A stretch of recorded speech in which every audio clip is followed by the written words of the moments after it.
Let's take a few minutes to talk about the importance of knowing yourself enough to be your best cheerleader. You know, when you thought you were doing what you were supposed to do and were misinformed, the times you thought you had it all laid out and it just didn't work, the times when you burned the midnight oil day after day and it didn't seem to help, it didn't seem to change the end result. These are the times that you have to rely on your own self-encouragement. And there are two ways to use self-encouragement. Number one, take responsibility for the missed opportunity or the misrepresentation. Learn from the fact that even though your client wanted it one way and you presented it the right way, it didn't work. Be prepared for the letdowns that happen every so often. Know that this lost opportunity just sets you up better for the next one. Realize that you can make the necessary alterations next time. Make the changes that will make the difference.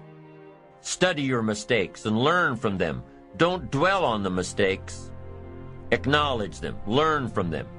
Encourage yourself that you're smarter than your bank account leads you to believe. The second way to use self-encouragement: remind yourself that you're bound to get better. Don't get down on yourself. Don't beat yourself up. It's the next opportunity that matters, not the last one, the next one. Now, the last one matters only in that you must learn from your mistakes. But the next one gives you the opportunity to show that you have learned from your mistakes. You can do it better next time. You just have to practice, practice, practice. Keep trying.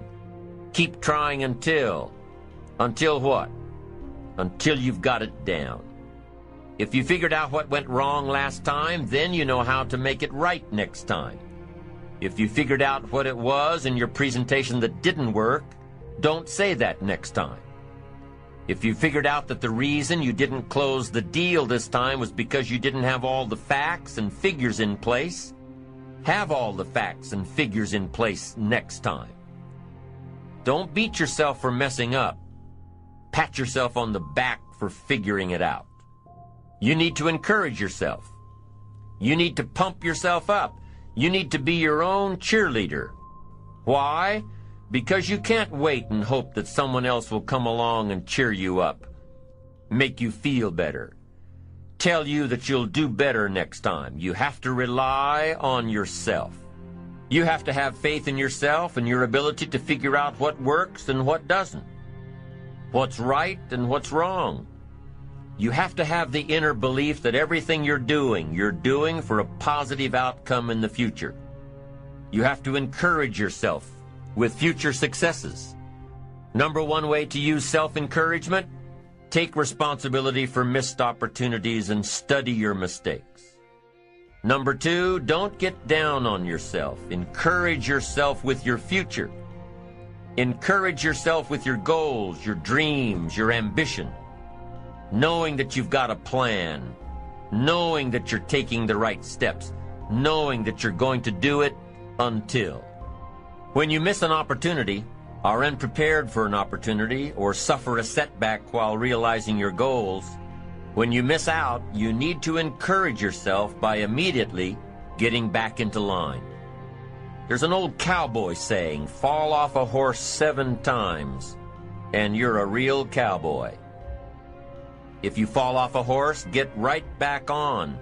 If you fall off track, get right back on. If you fall away from your disciplines, get right back to them. If you fall out of habit, get back into the habit. If you fall off, get back on.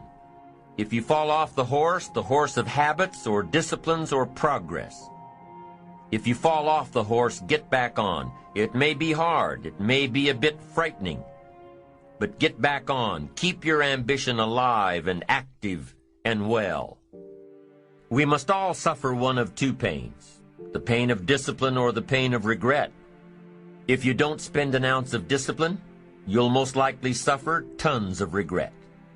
Discipline weighs ounces, regret weighs tons. It's much easier to be disciplined and have the money than to try to rationalize why you don't.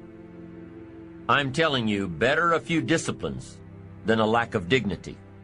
Don't wish for less problems, wish for more skills.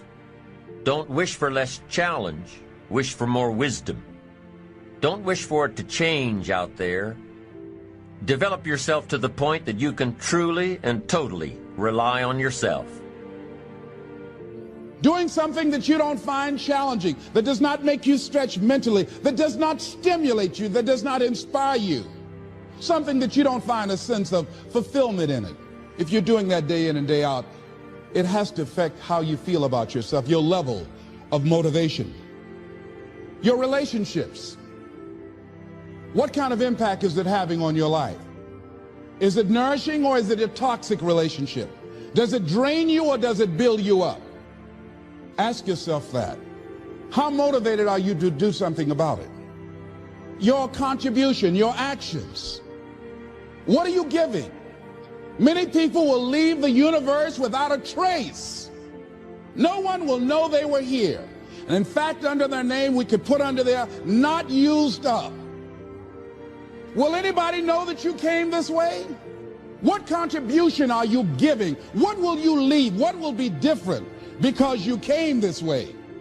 Someone once said that life is our gift to us that God has given us, and how we live our lives is our gift to God. What kind of gift are you formulating?